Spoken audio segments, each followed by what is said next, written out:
Hola, estamos aquí con mi amiga Aide Oberreuter para conversar algunos temas de derechos humanos, que ella es verdaderamente un ícono. Entonces, ¿cómo llegaste al tema de derechos humanos, Aide? Hay un muy destacado y querido abogado chileno que dice que cuando llegamos a la dictadura, la izquierda y también los demás sectores de la política nacional no teníamos idea que existían los derechos humanos. Y solo en la medida en que empezamos a ser transgredidos sistemáticamente, comenzamos a conocer que lo que estaba ocurriendo con nosotros era un atentado contra los derechos humanos. No es que uno creció en la vida sabiendo de ello, a pesar de que los derechos humanos como tales se derivan de lo que fue la Segunda Guerra Mundial, ¿no? Y las intenciones de la ciudadanía del mundo de tratar de que esto nunca más se volviera a repetir. Bueno, sin embargo, nos dicen que esto de la dictadura que tú mencionabas ocurrió ya hace muchísimos años. ¿Cuál es la vigencia hoy día? Efectivamente, la dictadura ocurrió hace muchísimos años. Ocurrió en el año 73 del siglo pasado, ¿verdad?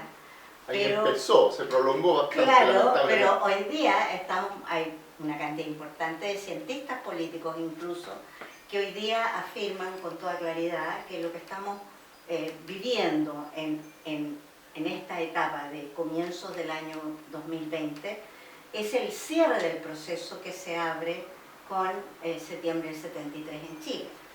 Si uno lo mira a nivel continental, podría decir que también es parte del proceso que ha ocurrido en el continente completo. No nos olvidemos que aquí tuvimos una operación Cóndor, que hay una activa y participativa influencia por parte de la CIA y por parte del imperio, digamos, en hacer que América dejara de desordenarse y venir y ordenar lo que ellos han denominado siempre, los estadounidenses siempre han denominado su patio trasero.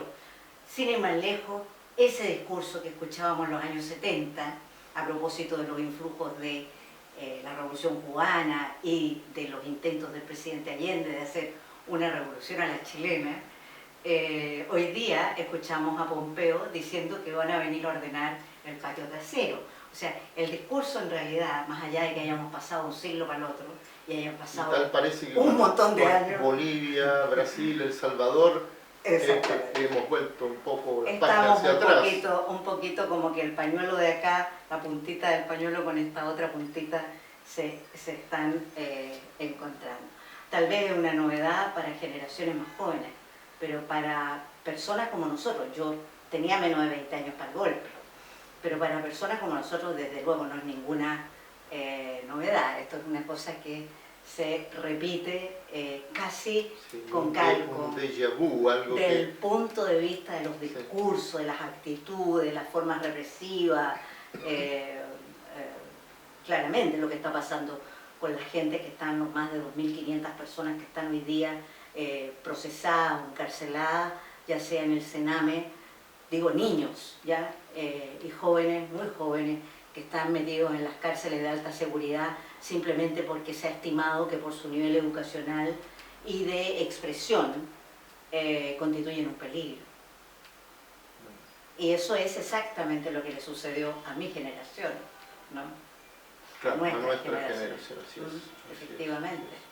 Entonces, es como la repetición. Tenemos ahora, ¿cómo llegué a los derechos humanos? Yo llegué a los derechos humanos por la vía por la puerta de la dictadura impuesta en el año 73 y llegué por la vía de primero comenzar a intentar salvar vidas y luego la articulación y reconstrucción del tejido social, empezando por levantar las primeras organizaciones de resistencia a la dictadura cuando reparamos en que efectivamente lo que teníamos al frente era un golpe de Estado y no una mera asonada, que inicialmente... Claro, parecía que algunos creían que iba a durar muy poquito. Algo que iba a Que cambiar. había un proceso refundacional nada, brutal. No teníamos idea que en Así realidad... es. Y entonces, bueno, en la medida que fuimos comprobando que esta cosa iba para largo, bueno, pues nos preparamos para un horizonte de para largo, ¿no? Así es. Así llegué. Y después terminé presa, y presa, y presa, y muchas veces presa. Y finalmente terminamos constituyendo las organizaciones de exprisioneros políticos, ¿no? Ok. Y en eso tú te has destacado. ¿En qué están hoy día el movimiento de expresos políticos y de familiares de expresos políticos? Pero las familias pagaron un precio alto en todo esto. Bueno, en las organizaciones de presos políticos es primero tener claro que el Estado de Chile tardó, con la excusa de que se le iban a salir los militares de los cuarteles, terminó postergando el hacer al menos el registro de quienes habían sido objeto de prisión política y tortura, tardó 14 años.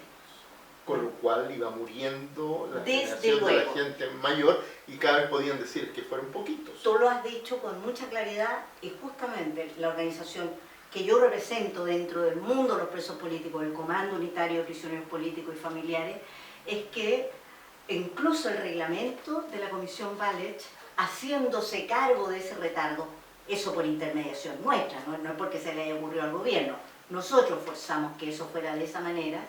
En el reglamento incluyeron el hecho de que pudiéramos como familiares concurrir a dar cuenta de la existencia de nuestro familiar como preso político pero ya fallecido.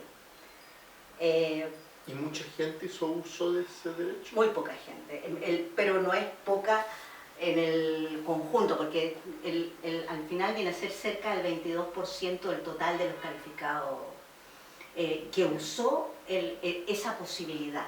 Con el tiempo hemos ido descubriendo que hay una cantidad muy importante de personas que dijeron, bueno, pero si mi papá ya se murió, ahora ¿para qué? ¿Qué sé yo? En estricto rigor, lo único que se pudo hacer fue dejar constancia, porque luego, cuando Lagos saca su ley de reparación, tan falsa como la democracia que luego nos han regalado, lo que hacen es decir, pero un preso político fallecido es alguien que no alienta vida y por lo tanto no es sujeto de derecho. Y los presos políticos fallecidos aparecen en la nómina de calificados Valech, pero no han sido objeto de ningún reconocimiento por parte del Explícanos un poquito, aunque sea someramente, qué es o qué fue la Comisión Valech y cuáles son las políticas de reparación a las cuales el Estado chileno está comprometido. Bueno, el Estado chileno por los compromisos que firmó incluso en dictadura, tiene la obligación de garantizar procesos que tienen que ver con la verdad, la justicia, la reparación y las garantías de no repetición. Obviamente lo que sucedió es que con la excusa de que iba a haber estaba en peligro la democracia, se fue postergando en particular el presidente Elwin, inmediatamente posterior a la dictadura, el argumento que nos dio fue: si yo en este momento los califico a ustedes, se me salen los militares de los cuarteles. ¿Cuál era la diferencia? La diferencia era que estaban dispuestos a reconocer la existencia de 1000 o de 2000 detenidos desaparecidos, ejecutados políticos, porque eran familiares los que hablaban y no siempre sabían de qué hablaban, porque ellos no habían sido las víctimas directas, versus el caso de los sobrevivientes de prisión política y tortura, que podían entregar información respecto del lugar donde habían sido detenidos, cuándo, por quiénes, cómo, de los criminales que reconocer eventualmente los cuarteles en los que estuvieron, cuáles fueron las fuerzas que los detuvieron, etcétera, etcétera. Esa característica marcó, por ejemplo, el hecho de que las garantías de acceso a la verdad, a la justicia, a la reparación y las garantías de no repetición, que desde luego hoy demuestra que no se tomó ningún cuidado, porque en la práctica hoy día salen los militares a hacer exactamente lo mismo que hacían antes, digamos. Y, eso de los carabineros, que son las Fuerzas Armadas. Bueno, pues, y los carabineros que hicieron en Chile. Los carabineros en dictadura fueron una fuerza militarizada, criminal, que atacó campesinos, que mató indígenas, que mató ciudadanos de a pie. Carabineros no fue precisamente un hombre que andaba resguardando el orden antes que pasaran los vehículos de un lado a otro. Carabineros además nos custodiaba de los campos de concentración. Carabineros no fue ajeno a todo esto. Y Carabineros no hizo los cambios. Y no lo hicieron menos aún las Fuerzas Armadas, cuya responsabilidad es proteger al país en sus límites y no respecto de la ciudadanía. En el fondo tú dices que no hubo tal política de reparación. No hubo política, no es que no hubo política de garantizar que no hubiera repetición. O sea, hemos tenido que pelear hasta para que saquen las imágenes de Manuel Contreras de los cuarteles. O sea, y eso te estoy hablando de una pelea que estábamos dando hace un mes. No sí, en Valparaíso, en las estatuas a Merino, Naval, en la calle una estatua a Merino. Bueno, y aquí en Santiago, yo soy parte también de una agrupación que se denomina Ciudadanos por la Memoria, y acabamos de descubrir hace 6 meses que en la comuna de El Bosque hay una población de más de 2000 viviendas que se denomina Villa Presidente Augusto Pinochet. Y esa población existe desde que les dieron esas casas a unas gente que estaban botaditas en la calle, se las dieron para que votaran por el plebiscito en favor del dictador. Ese es por eso lleva el nombre del dictador. Y sin embargo, a pesar de que esa población ha existido desde el año del plebiscito, de los 80, esa comuna ha tenido un alcalde socialista desde el año 90. Sadi Melo, ¿verdad? Sadi Melo. Y resulta que ese alcalde socialista ha mantenido una población que es una apología al dictador. Dime si no hay responsabilidad ahí, porque yo no le puedo decir que es Van Rieselberghe o la presidenta del partido más reaccionario. No, te estoy hablando de autoridades postdictatoriales que son autoridades de signo de izquierda y que han hecho caso omiso de situaciones tan agravantes como esta, en las cuales las comunas de la zona sur fueron ferozmente atacadas. Tienen cantidades de muertos, de desaparecidos, de ejecutados y de prisioneros políticos. Los campos de concentración, yo en lo personal, en los años 70 estuve en el campo de prisioneros de Tres Álamos, de Cuatro Álamos, y luego en los años 80 estaba en la cárcel de San Miguel, en la zona sur de Santiago. Y en la zona sur de Santiago resulta que existen y persisten diversas calles y situaciones de esa naturaleza. Pero en lo que se refiere directamente a la reparación, ¿qué es lo que hizo Lago? Lago se vio obligado a calificarlo, pero luego en su proyecto de ley, que luego se aprobó, la 19.992, lo que hizo fue ponernos una amarra monumental. Él lo que hizo fue, primero que nada, garantizar que existieran 50 años de silencio para todos nuestros testimonios. Han pasado 15 años, Patricio, 15 años. Recién ahora, en marzo, ingresaremos ¿Qué significa eso del silencio? El silencio prohíbe, el silencio que se nos impuso, prohíbe que quienes nos tomaron los testimonios, quienes hicieron los informes, comuniquen al mundo lo que ellos escucharon más allá del informe que se elaboró. So pena de cárcel. Prohíbe que la ciudadanía conozca los testimonios de los presos políticos. Prohíbe que los tribunales de justicia conozcan la información que recabó la Comisión Valles. Prohíbe que cualquier institución tenga acceso a esa información, porque se considera una información de alto riesgo, de gran relevancia para la nación. 15 años que han seguido garantizando, además de los 14 que nos hicieron esperar, 15 años adicionales. Sí, en los entiendo cuales que una lo que ha justificación quedado es no establecido. perjudicar a las víctimas. La justificación de Lagos ha sido que por el bien nuestro. En la práctica esto ha significado que los agresores permanezcan impunes por 15 años más. Se mueran tranquilamente, manteniendo sus pensiones del ejército, porque han sido todos recontratados en las Fuerzas Armadas, Sí, claro. manteniendo sus pensiones, sus prebendas, todo. ¿Es verdad eso? ¿Es justicia eso? ¿Es reparación eso? ¿Hay garantías de no repetición? Esa ley de reparación de Lagos es una estafa y una afrenta. ¿Qué exigen hoy día las organizaciones de expresos políticos para ir redondeando esta conversación? ¿Qué dicen las organizaciones?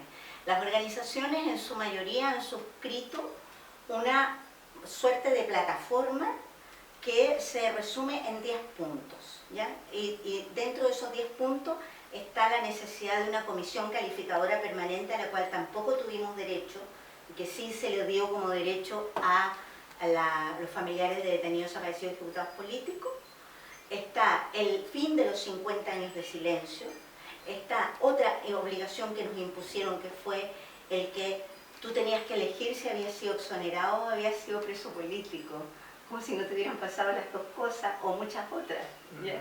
Entonces está también el echar abajo aquello, está el resolver el tema de habitacional de los presos políticos, no solo el tema de que no tienen donde vivir, porque a todo esto los presos políticos que están organizados hasta hoy son personas que fueron ferozmente afectadas en sus patrimonios, ¿ya? Personas que nunca más pudieron volver a trabajar, quedaron sin pensiones, sin jubilaciones, se les quitó todo. Cuando salíamos a las cárceles pasábamos las listas negras.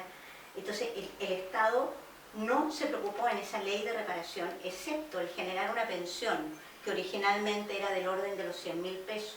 Con el tiempo se ha ido ajustando de a poquito con las alzas del costo de la vida o el IPC o lo que sea, pero establecieron una pensión. Por un lado, nos dijeron vengan a dar un testimonio. Por otro, nos dieron una pensión de 100.000 pesos por nuestro testimonio. Y por otro, nos robaron nuestros testimonios. El proyecto de ley que vamos a ingresar ahora, con los 50 años, por el fin de los 50 años de silencio, lo que busca es que nuestros testimonios queden a disposición de los tribunales y que finalmente pueda la ciudadanía interesada en conocer la historia que les pertenece a todos, que nos pertenece a todos, pueda también concurrir al Archivo Nacional. Una cosa bien triste sucedió con nosotros. A nosotros la dictadura no logró hacernos desaparecer. Nosotros, los luchadores sociales, les dimos pelea durante toda la dictadura, durante toda nuestra vida joven. Nosotros empezamos con menos de 20 años y terminamos siendo personas bastante más mayores, con casi 20 años de dictadura, ¿verdad? Pero la Concertación y los gobiernos postdictatoriales sí se esmeraron mucho en hacernos desaparecer, en silenciarnos. Bueno, pero con testimonios como el tuyo queda claro que no lo han conseguido, por lo menos completamente. Ha sido un verdadero placer conversar contigo. Muchas gracias. De nada.